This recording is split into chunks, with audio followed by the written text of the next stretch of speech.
Geldi Dayingiz Ey, yoktur time'ımız ey.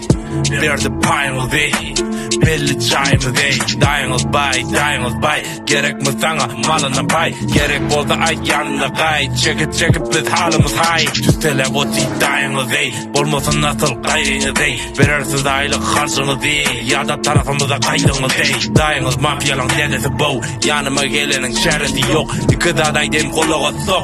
Dayingiz tanıysan karnınız doğa ve karnınız dok. İçine basarım çıksın di bok. Çöverim seni bolarsın top. Almakan henim tüstedim bok. Hemmeniz hop ayten kepleniz Dayingiz çok. Baydım melem bolarsın şok. Çayını otur sen Dayingiz kork. Mana diyalla Lifalong Donp3ro motherfuck. Up that finger op his fan. Shut the fuck. Turkmen'den oradan pay mi? Görmedin sen Turkmen'den pay mi? Bunlar hep ciddiyen makaroni. Geliver görünne Al Capone. Keyfette otur marka flow me. Einstein men kaka Tony. Küçük bolyan enim sen. Turkmen rapte sürüyen biz.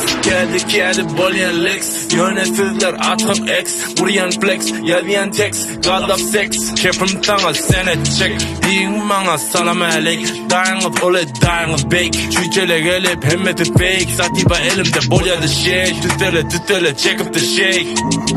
Dayingiz Ey, yoktur time'ımız ey.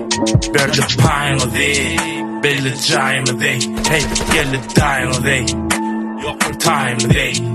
Verdi payımız ey, belli çayımız ey.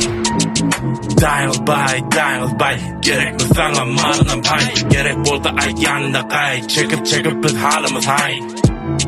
Halimiz hay, halimiz hay. Çekip biz halimiz hay. Lifalong Donp3ro motherfucker. Yo.